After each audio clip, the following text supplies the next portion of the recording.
Buenas noches, comunidad. Antes de comenzar, suscríbete y comenta desde donde nos estás viendo. Espero que disfrutes de los relatos. Me llamo Verónica Salazar y hace 3 años crucé la frontera desde Oaxaca hacia Estados Unidos. No fue una decisión fácil, pero mis 2 hijos necesitaban una vida mejor de la que yo les podía dar allá. Contraté a un coyote que me prometió llevarme segura hasta Phoenix. Me costó todos los ahorros que tenía más lo que me prestaron mis hermanos. Lo que nunca me dijeron es que el verdadero peligro del cruce no iba a ser la migra ni el desierto, sino algo que todavía no logro explicar. El grupo con el que crucé éramos 11 personas, familias como yo, gente trabajadora, buscando oportunidades. Salimos una noche de agosto desde un pueblo cerca de Nogales. El coyote se llamaba Javier, un tipo serio que parecía conocer bien el terreno. Nos dio instrucciones claras: caminar en silencio, no usar celulares, tomar agua seguido y nunca separarse del grupo. Yo llevaba una mochila pequeña con algo de ropa, agua y la foto de mis hijos que había dejado con mi mamá. Las primeras horas fueron difíciles por el cansancio, pero manejables. Caminábamos siguiendo a Javier, quien usaba un GPS para guiarnos. Había otra mujer en el grupo, Lucía, que venía de Michoacán. Nos hicimos compañía durante la caminata. Platicábamos en voz baja para distraernos del miedo y el cansancio. Ella también tenía hijos esperándola, uno de 15 y otro de 12. Como a las 2 de la mañana llegamos a un área que Javier dijo era el punto medio del cruce. Descansamos 15 minutos, tomamos agua. Yo aproveché para quitarme los zapatos un momento porque me estaban saliendo ampollas. Lucía compartió conmigo una venda que traía y me ayudó a cubrirme los pies. Esos pequeños gestos de solidaridad entre desconocidos son algo que nunca voy a olvidar. Seguimos caminando y como a la media hora Javier se detuvo de repente. Levantó la mano indicando que todos nos detuviéramos. «Hay algo adelante», dijo en voz baja. «Quédense aquí y no hagan ruido». Se adelantó como 20 metros para revisar. Regresó con cara de preocupación. «Hay un campamento delante. No sé si es de rancheros o de la migra. Vamos a tener que rodearlo. Nos va a tomar más tiempo». Empezamos a caminar en una ruta diferente, alejándonos del camino original. El terreno se puso más difícil, había más rocas, y la vegetación era más densa. En un momento yo me resbalé y caí golpeándome la rodilla. Lucía me ayudó a levantarme. «¿Estás bien?», me preguntó. Le dije que sí, aunque me dolía bastante. No podía quedarme atrás. Tenía que seguir. Después de rodear el área que Javier había visto, intentó verificar nuestra posición en el GPS, pero la pantalla parpadeaba raro. «Se está quedando sin batería», murmuró. Sacó una batería portátil de su mochila y la conectó, pero el GPS seguía fallando. «No importa, conozco el área, podemos seguir sin GPS», dijo, aunque no sonaba tan seguro como antes. Caminamos otra hora más cuando uno de los hombres del grupo señaló hacia nuestra derecha. «Miren, hay una luz allá». Todos volteamos. Y efectivamente, había una luz en la distancia. Parecía una casa o alguna construcción. «Esa luz no debería estar ahí», dijo Javier confundido. «No hay ninguna casa en esta área según el mapa». Decidimos alejarnos de esa luz y seguir nuestro camino, pero conforme caminábamos, la luz parecía seguirnos, no importaba en qué dirección fuéramos. Siempre estaba ahí en la distancia, a la misma distancia de nosotros. «Esto no está bien», dijo Lucía junto a mí. Tenía razón, algo no cuadraba. Javier empezó a caminar más rápido tratando de alejarse de esa luz. El grupo lo seguimos lo mejor que pudimos. Después de un rato la luz desapareció. Todos respiramos aliviados, pensando que habíamos logrado perderla, o que simplemente era alguna construcción que ya habíamos pasado. Seguimos caminando en lo que creíamos era dirección norte. El cielo empezaba a aclararse un poco. Pronto amanecería. Javier dijo que eso era bueno. Con luz del día podría orientarse mejor. Pero cuando amaneció completamente, Javier se detuvo mirando alrededor con cara de confusión total. «Esto no puede ser», dijo. «¿Qué pasa?», preguntó alguien. Javier señaló hacia una formación rocosa frente a nosotros. «Esa roca, ya la pasamos, hace como 2 horas». Todos miramos la roca. Yo no estaba segura de haberla visto antes, pero Javier insistía. «Estamos caminando en círculos». Eso desató pánico en el grupo.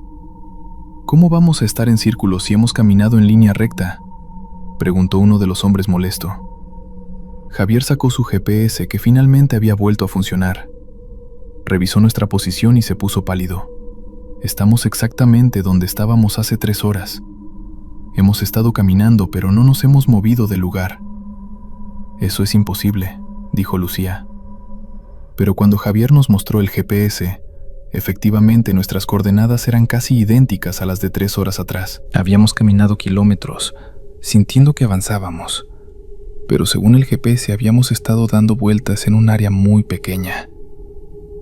«Tiene que ser un error del aparato», dijo alguien. Pero todos sabíamos que algo más estaba pasando. El grupo empezó a discutir. Algunos querían regresar, otros querían seguir. Yo solo pensaba en mis hijos y en que tenía que llegar como fuera. Javier intentaba calmar a todos, cuando de repente vimos algo que nos dejó helados. A lo lejos, caminando hacia nosotros, venía un grupo de personas. Eran como 7 u 8 figuras. «Es la migra», susurró alguien. Pero Javier negó con la cabeza. «No, ellos vienen en camionetas o a caballo. No caminan así». Las figuras se acercaban lentamente. Conforme se acercaban, podíamos ver que traían ropa común, no uniformes. Parecían ser migrantes como nosotros. Cuando estuvieron más cerca, uno de ellos levantó la mano saludando. «¿Van para el norte?», nos preguntó. Javier respondió con cautela. «Sí, ¿ustedes?». El hombre asintió. «Nosotros también, pero llevamos días perdidos aquí. No podemos encontrar la salida». Sus palabras me pusieron la piel de gallina. Lucía me agarró del brazo asustada. «¿Días?», preguntó Javier. «¿Cuántos días exactamente?». El hombre se rascó la cabeza pensando. «No estoy seguro. Tal vez 3, tal vez más. Perdimos la cuenta». El grupo del hombre se veía mal, demacrados, con la ropa sucia y rasgada. Una mujer de su grupo lloraba en silencio. «No hay salida», decía. Seguimos caminando, pero siempre terminamos en el mismo lugar. Otro de ellos agregó. «Y de noche viene la luz, esa luz que nos persigue. No sabemos qué es, pero cuando nos acercamos a ella, sentimos que nos jala». Javier intentó mantener la calma. «¿Tienen GPS, brújula, algo?». El hombre negó. «Nuestro guía se fue hace 2 días. Dijo que iba a buscar ayuda y nunca regresó. Nos quedamos esperándolo, pero nunca volvió». La situación era cada vez más aterradora. Estábamos atrapados en algún tipo de área de la que no podíamos salir. «Tenemos que intentar salir juntos», dijo Javier. «Entre más seamos, mejor». Los 2 grupos nos juntamos. Ahora éramos como 18 personas. Javier propuso que camináramos en una dirección específica usando su brújula y sin desviarnos por nada. «No importa que veamos o escuchemos, seguimos derecho», dijo. Empezamos a caminar todos juntos. Después de 1 hora, vimos de nuevo esa luz a lo lejos. «No volteen a verla, sigan caminando», ordenó Javier. Pero era difícil ignorarla. La luz empezó a acercarse, moviéndose hacia nosotros. Algunos del grupo empezaron a rezar en voz alta. Yo agarré la mano de Lucía y seguimos caminando sin mirar atrás. La luz se puso justo detrás de nosotros. Podíamos sentir el calor que emanaba. «No se detengan», gritaba Javier.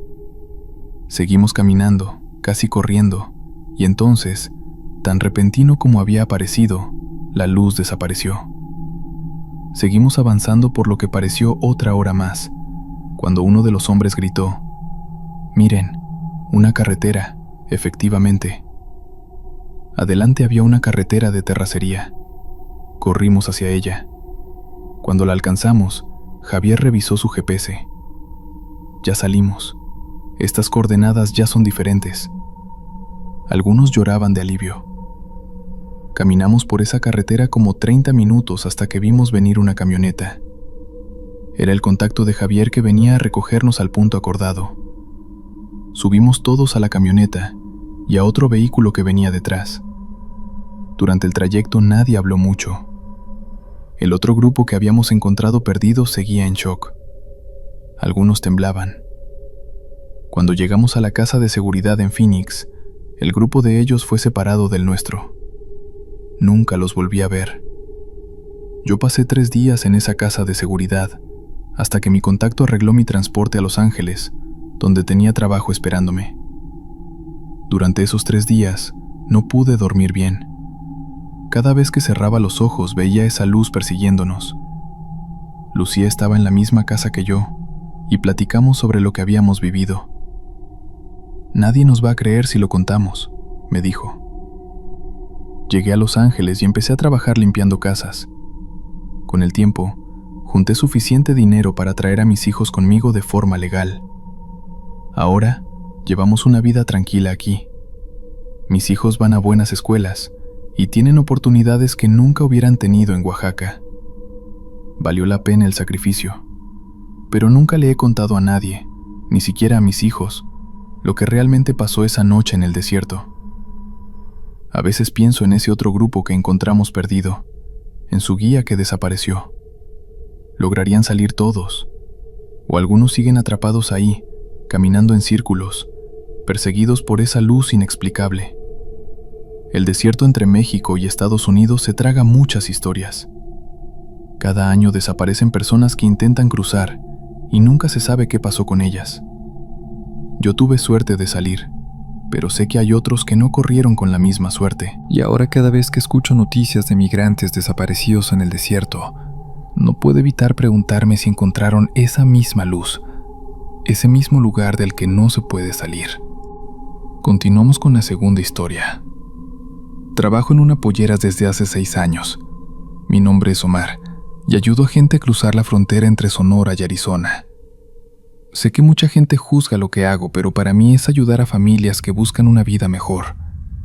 He guiado a cientos de personas por el desierto y conozco cada ruta, cada punto de agua, cada lugar seguro. Pensaba que después de tanto tiempo, ya nada me podía sorprender en ese desierto.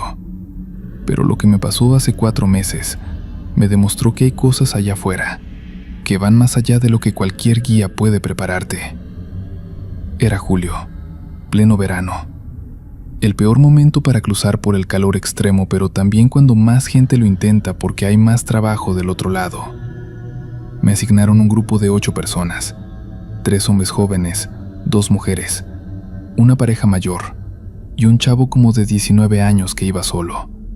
El plan era salir al anochecer, caminar toda la noche cuando está más fresco y llegar al punto de recogida antes del amanecer. Salimos de un rancho abandonado cerca de Altar como a las 8 de la noche.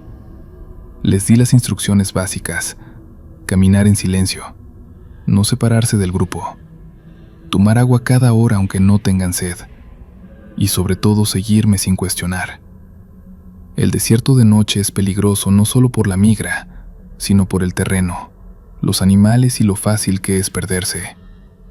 Llevaba mi GPS, 3 galones de agua, linternas y todo lo necesario para el cruce. Las primeras 2 horas fueron tranquilas. Caminábamos por terreno conocido para mí, evitando las rutas donde normalmente patrulla la migra. El grupo iba bien. Nadie se quejaba a pesar del cansancio. La señora mayor iba un poco más lenta, pero su esposo la ayudaba y no se quedaban muy atrás. Yo iba revisando mi GPS cada 20 minutos para asegurarme de que íbamos por buen camino. Como a las 10 de la noche llegamos a un área rocosa, donde teníamos que ser más cuidadosos. Les indiqué que tomaran agua y descansaran 5 minutos. Mientras descansábamos, Uno de los hombres jóvenes me señaló hacia una colina cercana. «Oiga, ¿esa es otra gente?», me preguntó. Miré hacia donde señalaba y vi luces como de linternas moviéndose en la colina paralela a nuestra ruta. Eran como 5 o 6 luces. «Puede ser otro grupo, o puede ser patrulla», le dije en voz baja. «Por eso vamos a cambiar un poco la ruta para alejarnos». No era raro encontrarse con otros grupos de migrantes. Todos usamos rutas similares, pero algo de esas luces me inquietaba. Se movían de forma extraña, muy juntas entre sí, y a una velocidad que no parecía normal para gente caminando en terreno rocoso de noche. Ajusté nuestra ruta para alejarnos de esas luces y seguimos caminando. Pasó como media hora, y cuando volteé a verificar, las luces todavía estaban ahí. No solo eso, ahora parecían estar más cerca. «Apuren el paso», les dije al grupo. No quería alarmarlos, pero tampoco quería arriesgarme. Si era la migra y nos detectaban, todo el viaje se arruinaría. Aceleramos el paso tanto como el grupo podía. La pareja mayor empezaba a fatigarse, pero hacían su mejor esfuerzo. Seguí viendo hacia atrás, y las luces nos seguían, cada vez más cerca. Esto no tenía sentido. Ningún grupo de migrantes caminaría tan rápido ni nos seguiría así. Y si fuera la migra, ya nos habrían interceptado. O estaríamos escuchando helicópteros. «¿Quiénes son?», preguntó una de las mujeres con miedo en la voz. «No lo sé», admití. Esa honestidad pareció asustarlos más, pero preferí ser sincero. Llegamos a un área con más vegetación, arbustos y cactus grandes. «Todos agáchense aquí entre los arbustos y apaguen todo lo que tenga luz», ordené. El grupo se escondió rápido. Yo me quedé observando desde detrás de un cactus grande. Las luces llegaron a donde nosotros habíamos estado hace unos minutos. Ahora podía verlas mejor. No eran linternas normales.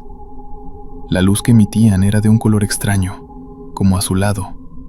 Y lo más perturbador era que no había siluetas de personas sosteniéndolas. Las luces flotaban a como 1,5 metros del suelo, moviéndose juntas como si estuvieran buscando algo. Me quedé completamente quieto. El grupo también se mantuvo en silencio. Podía escuchar sus respiraciones agitadas. Las luces se quedaron ahí paradas por lo que pareció una eternidad, pero probablemente fueron solo 2 o 3 minutos. Luego empezaron a moverse en círculos, como barriendo el área. Una de las luces se acercó peligrosamente a donde estábamos escondidos. El joven de 19 años que venía solo estaba agachado cerca de mí. Vi que sacaba su celular, probablemente por instinto nervioso. «No», le susurré, pero fue tarde.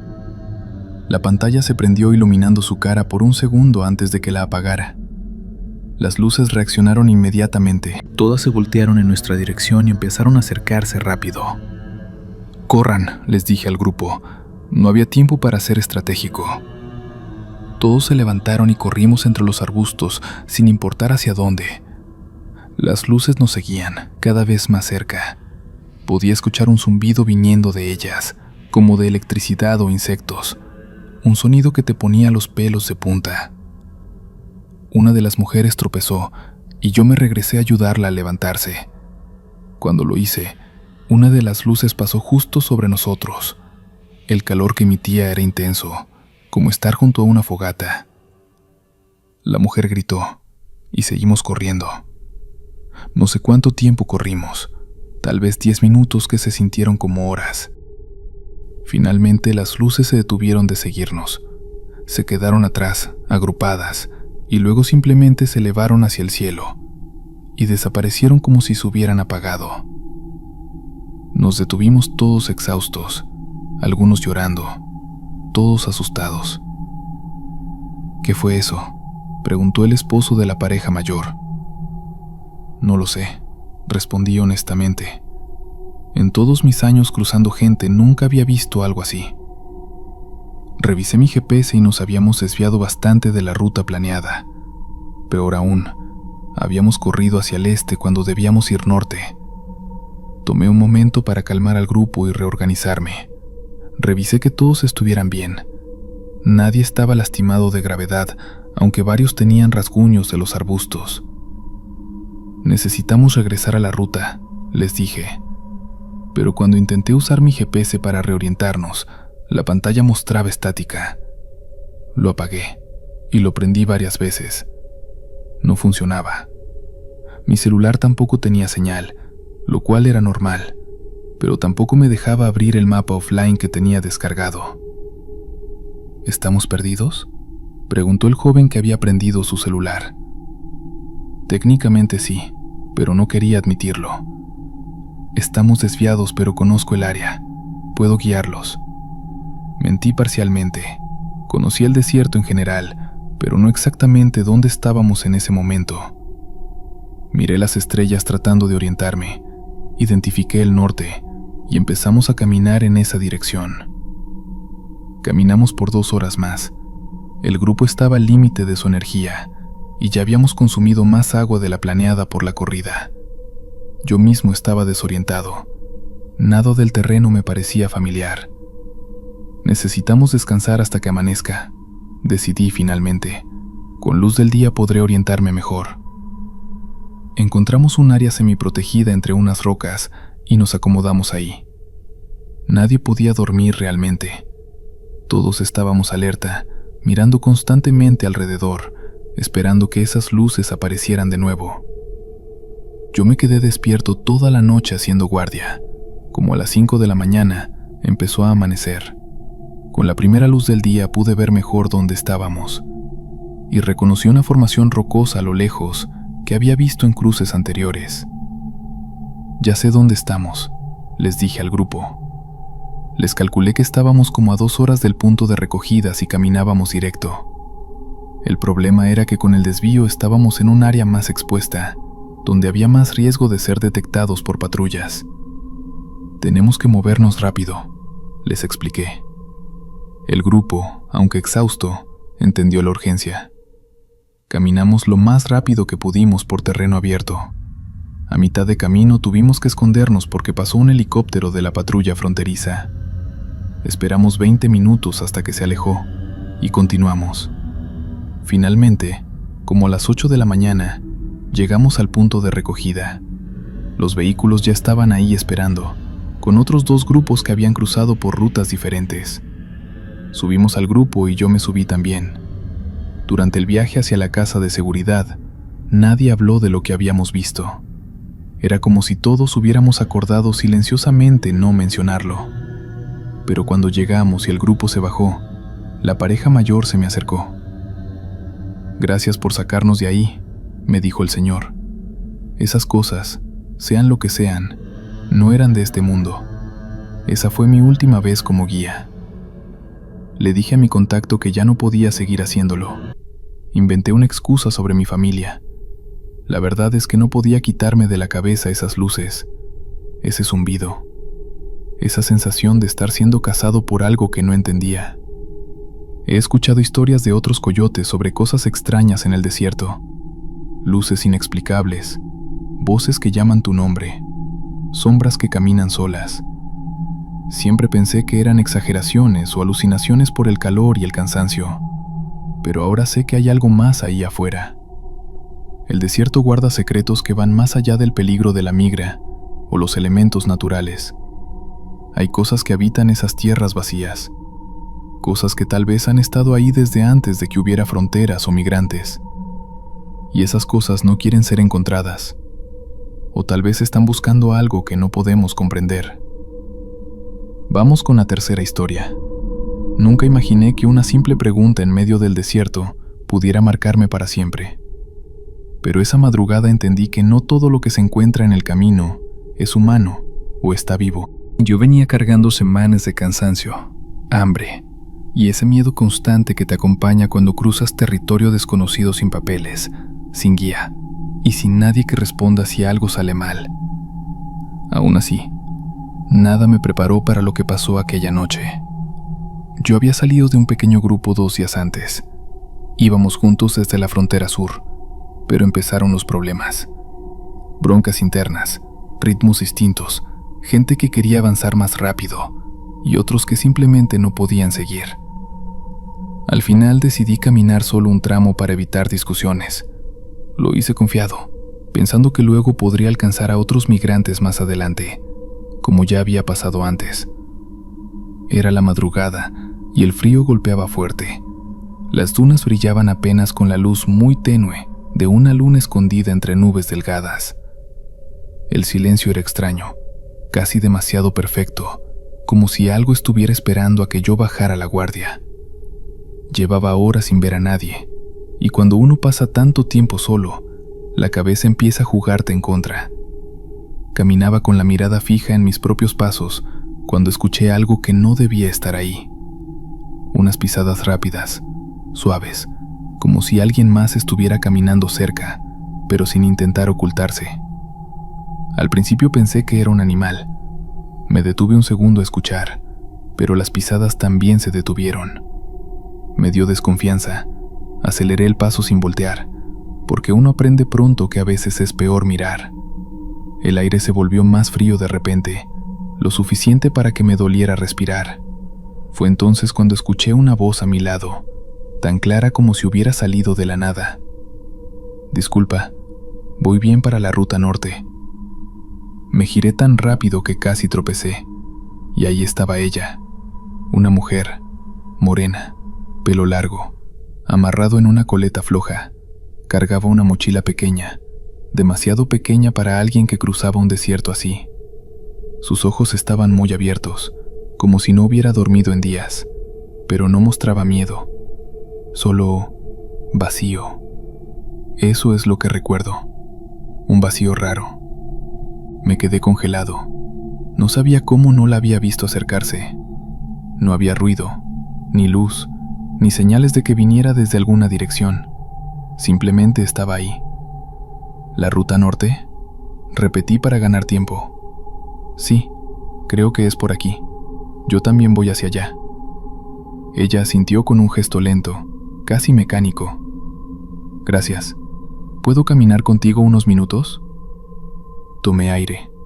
Algo no me cuadraba, pero no iba a dejar a alguien solo en medio del desierto.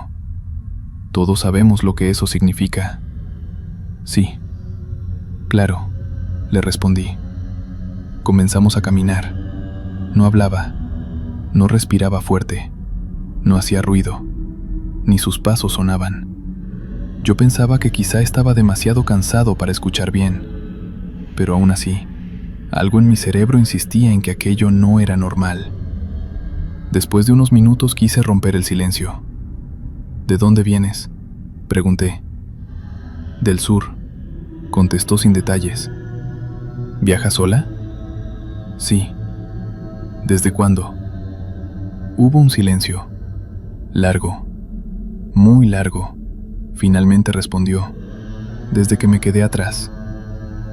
Ahí fue cuando empecé a sentir un peso extraño en el pecho, como si algo avisara que debía detener esta conversación.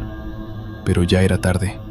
La mujer seguía mirando al frente, sin parpadear. En un momento me animé a voltear para mirarla mejor. Quería ver si estaba herida, si realmente estaba bien, pero cuando volteé, ya no estaba. Desapareció. No había huellas, no había sombra, no había nada. Solo el desierto vacío y oscuro a mi alrededor. Me quedé en shock. Con la garganta seca, grité un «¡Oye!», casi desesperado, esperando respuesta. Pero lo único que escuché fue el viento arrastrando arena. Di un paso hacia donde debería estar ella, pero algo me frenó, como un instinto muy profundo que decía que no debía seguir. No supe si arrancar a correr o quedarme quieto. Terminé apretando mi mochila y caminando rápido, sin mirar atrás. El resto de la madrugada fue un infierno. Cada sonido me hacía pensar que alguien venía detrás. Cada sombra parecía tener forma humana. Incluso sentí varias veces que alguien caminaba junto a mí, aunque no hubiera nadie. Amaneció sin que yo durmiera nada. El cielo tomó un tono naranja, y finalmente vi algo que me dio alivio. Un pequeño grupo de migrantes, descansando cerca de unas rocas grandes. Me acerqué con paso débil, casi tambaleando. Uno de ellos me vio primero. ¿Estás bien?, preguntó. Creo que sí. Solo fue una mala noche, respondí. Me senté con ellos y acepté una botella de agua. Me temblaban las manos. Después de un rato les conté lo que había pasado. No todo, pero sí lo suficiente para que entendieran mi cara. ¿Una mujer con mochila pequeña?, preguntó uno. Asentí. ¿Cabello largo, que hablaba suave? Otro asentimiento. Los del grupo se miraron entre sí con una expresión seria, casi preocupada. Nosotros la vimos ayer, dijo uno. Estaba parada junto a un cactus grande, como si esperara a alguien. Le preguntamos si estaba perdida, pero no respondió. Cuando dimos la vuelta para avisarle a otro compañero, ella ya no estaba. No dejó huellas, agregó otro. Nada, como si nunca hubiera estado ahí. Yo sentí el estómago caerme. ¿Alguien más la vio?, pregunté. Hay historias de ella, dijo el hombre mayor del grupo. Migrantes que desaparecen, gente que se queda sola, grupos que se desarman. Algunos dicen que es una mujer que se quedó atrás hace años y nunca llegó a la ruta norte. Otros dicen que es algo que aparece cuando alguien está muy vulnerable. Nadie sabe bien qué quiere. Solo sabemos que nunca camina con nadie más de unos minutos. Me quedé en silencio. No sabía si creerlo o no, pero tampoco tenía otra explicación. Lo único que supe en ese momento fue que necesitaba seguir con ellos. No quería volver a estar solo. Durante los siguientes días avanzamos juntos, siempre en grupo. A veces, por las noches, cuando nos deteníamos a descansar, escuchaba pasos alrededor del campamento. Nunca vimos a nadie, pero todos sabíamos que el desierto guarda más historias de las que se cuentan. Desde aquella madrugada, cada vez que camino por un tramo oscuro, me da miedo escuchar a alguien preguntar: ¿voy bien para la ruta norte? Porque si vuelve a aparecer, no estoy seguro de que esa vez me deje ir. Historia 4. Me llamo Rafael Murillo, y hace 4 años dejé mi pueblo en Zacatecas para intentar llegar a Houston. Mi esposa estaba embarazada de nuestro segundo hijo, y el taller mecánico donde trabajaba apenas me daba para comer. No fue una decisión fácil, pero cuando uno ve a su familia comiendo cada vez menos, entiende que quedarse también es una forma de morir. Me uní a un grupo que saldría desde un punto cerca de Ciudad Juárez. Éramos 9 personas, 3 muchachos de Jalisco, una pareja mayor de Guerrero, una mujer llamada Brenda que venía de Sinaloa, un chavo como de 20 años llamado Eliseo, y yo.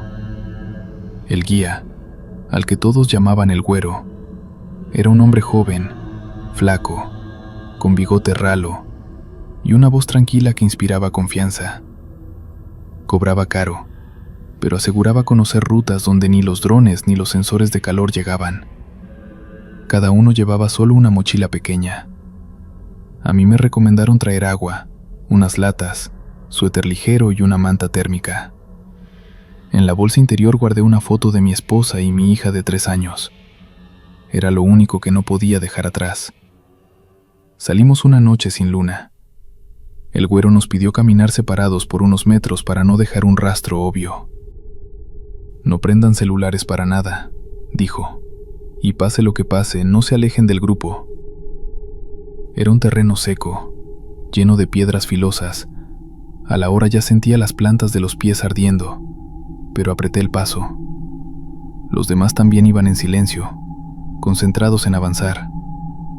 A eso de las 2 de la mañana, llegamos a una zona que él llamó La Plancha.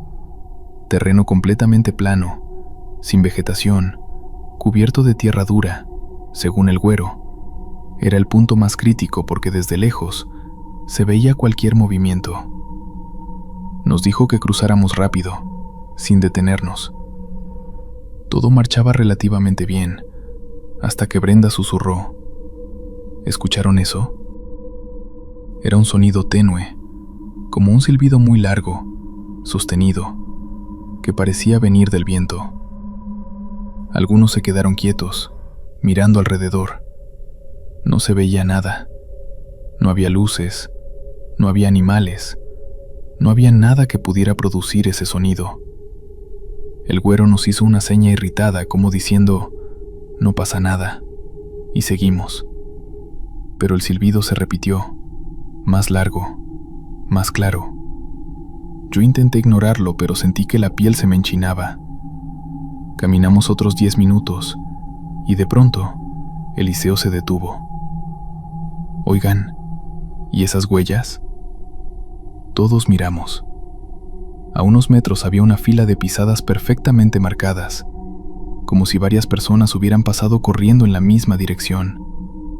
Pero lo extraño era que las huellas estaban frescas, como si alguien hubiera pasado, hacía minutos, y sin embargo no había nadie. El güero frunció el ceño. No les hagan caso, aquí la arena mueve cosas. Vámonos. Seguimos. Pero conforme avanzábamos comenzaron a aparecer más, docenas de pisadas todas en la misma dirección, todas recientes, todas de diferentes tamaños. Nadie quería decirlo, pero esas pisadas parecían de gente huyendo. Brenda murmuró, «Esto no es normal». El silbido volvió, esta vez detrás de nosotros, y luego, por primera vez escuchamos otra cosa. Pasos. Pasos rápidos, pasos que no eran de ninguno del grupo. El güero nos apuró, sin gritar pero con urgencia real. Caminando, vámonos, no volteen, rápido. El corazón me latía tan fuerte que sentía que me iba a desmayar.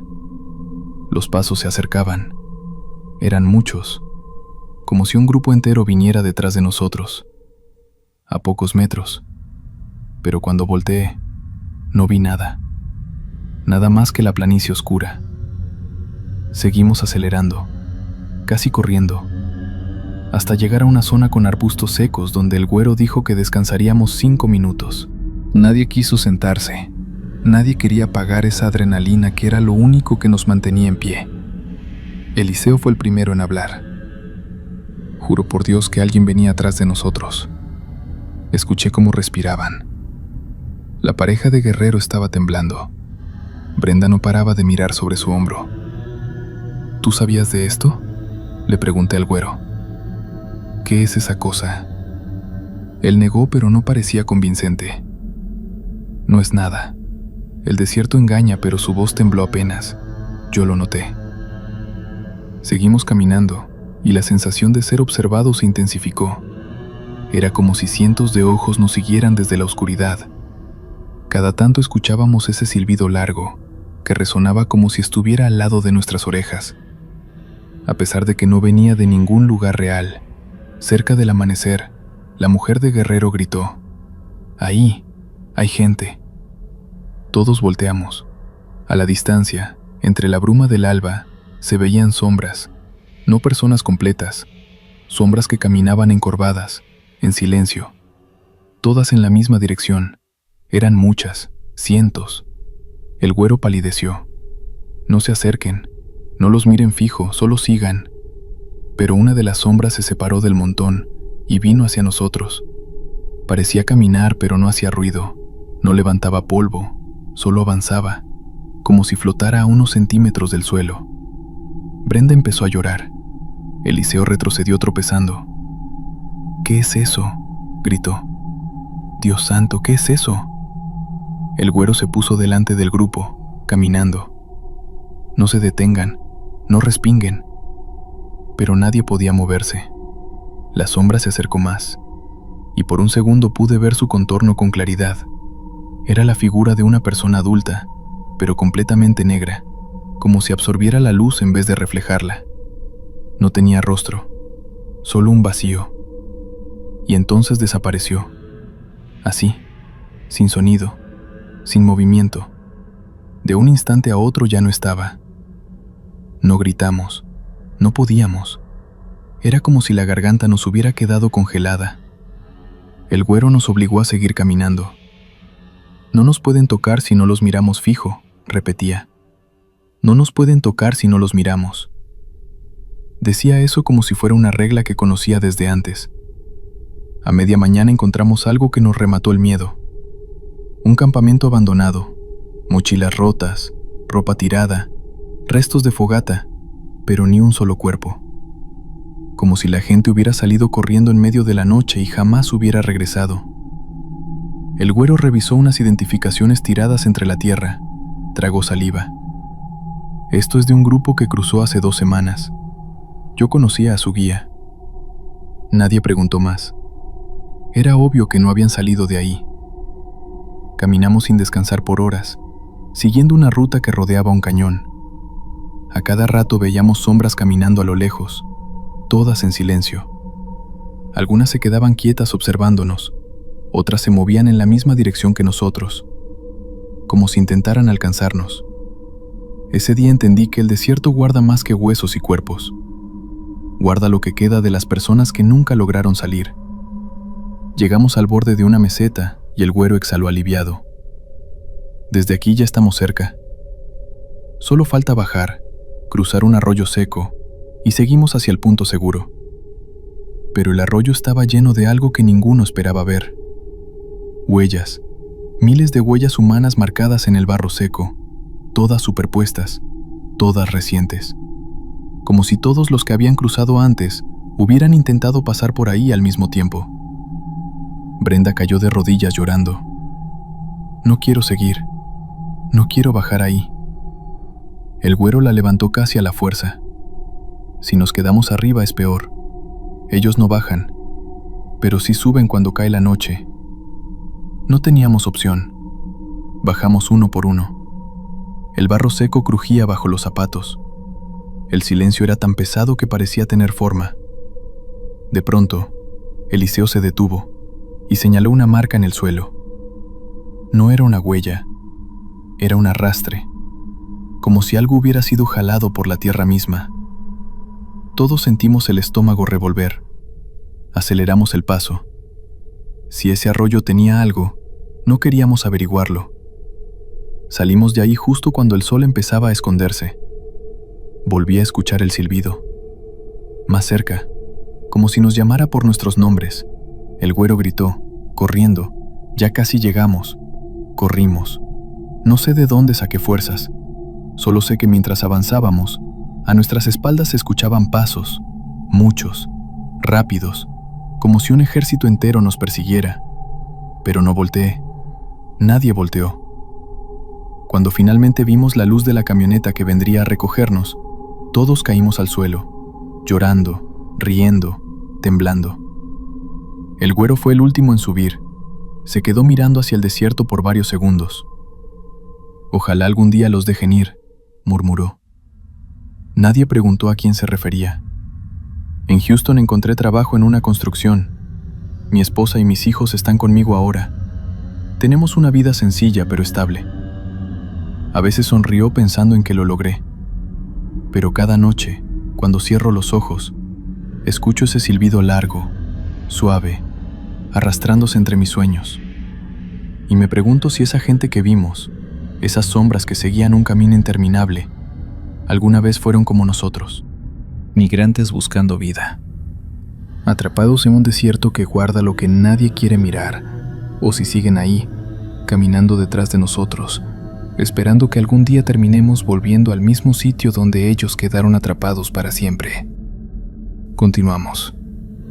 Me llamo Héctor Maldonado, soy de Zacatecas, y hace 4 años intenté cruzar a Estados Unidos siguiendo una ruta distinta a la de la mayoría.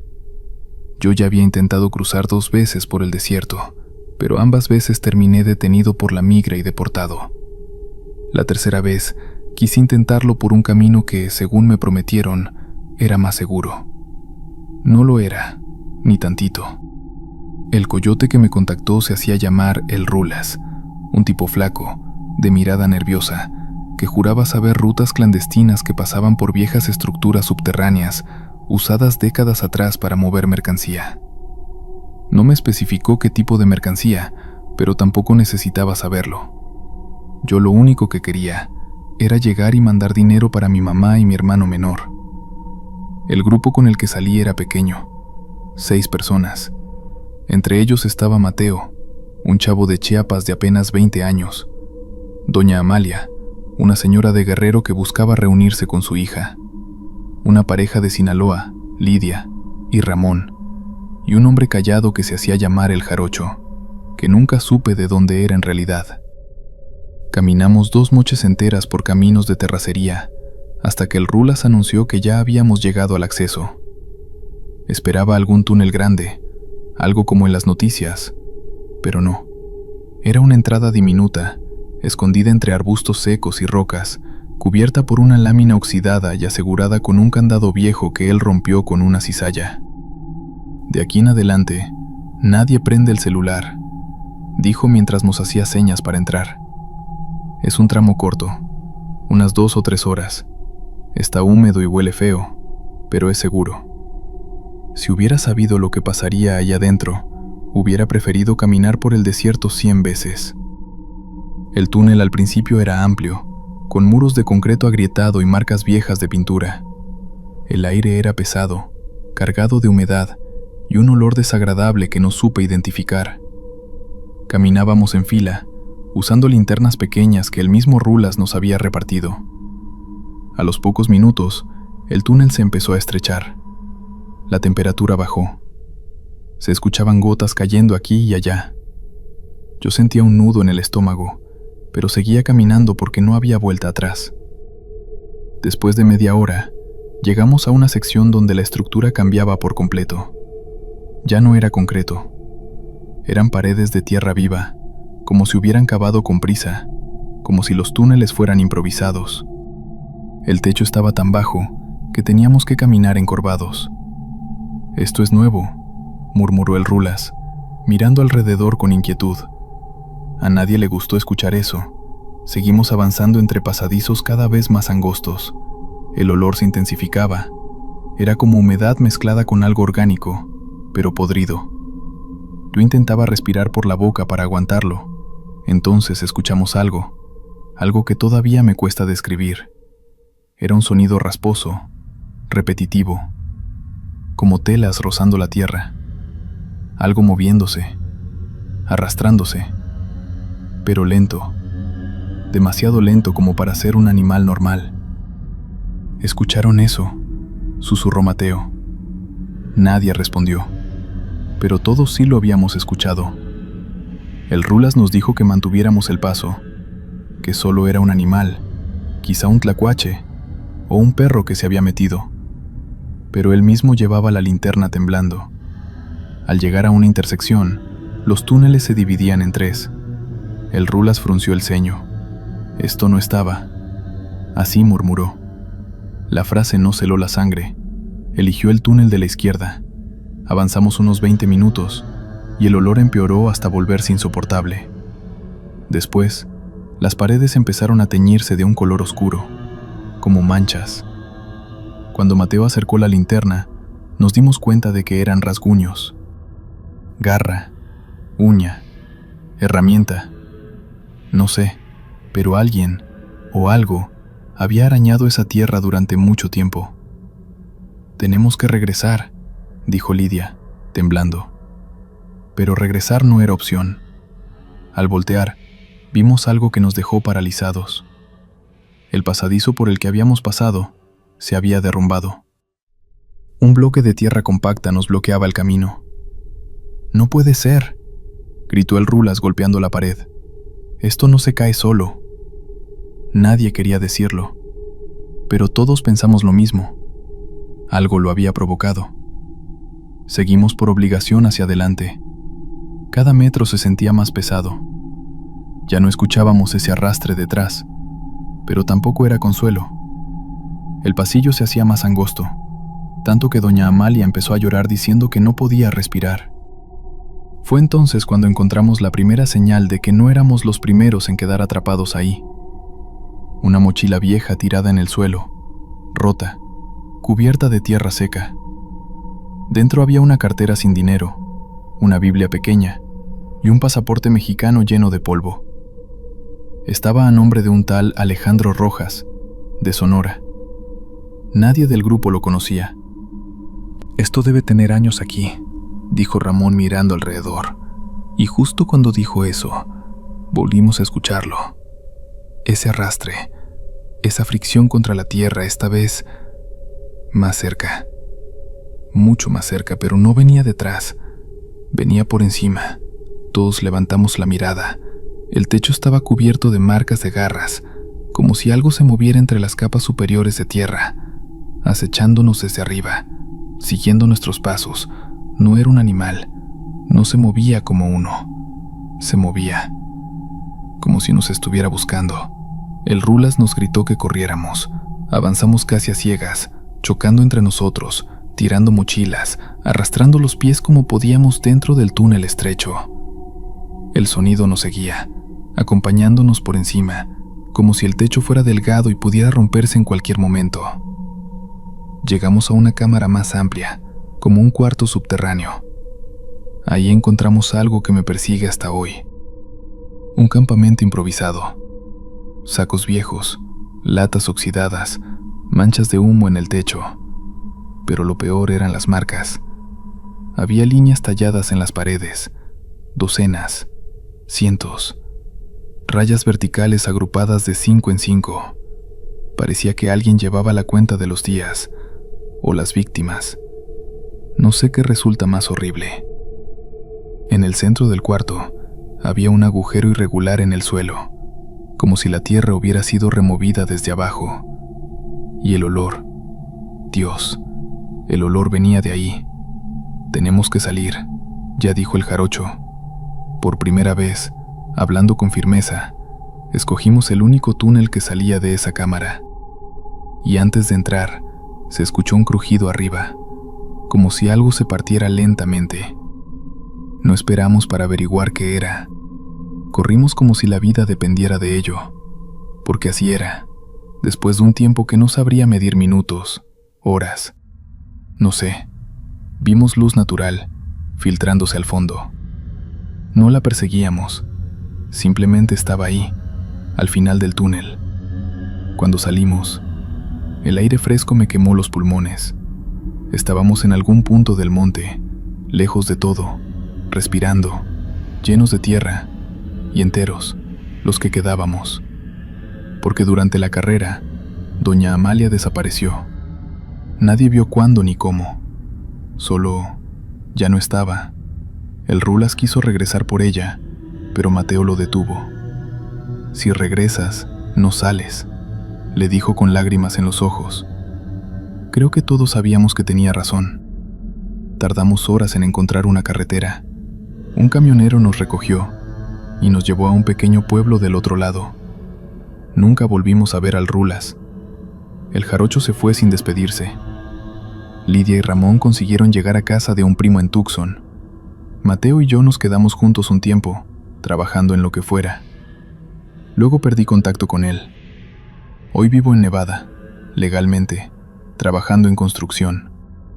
A veces, cuando meto las manos en tierra para cimentar, siento la piel erizarse. Me da miedo encontrar una marca, un rastro, algo de ese lugar. Nunca supe qué era lo que se arrastraba sobre nosotros. Nunca supe de quién era ese campamento, ni cuántas personas quedaron ahí abajo, sin salida. Pero a veces, cuando duermo, escucho algo raspando muy despacio, muy suave, como tierra que se abre, y despierto sudando frío. Gracias por escuchar. Esto fue Relatos en la Oscuridad. Suscríbete, deja un like y dime si te gustaron las historias de hoy. Hasta la próxima.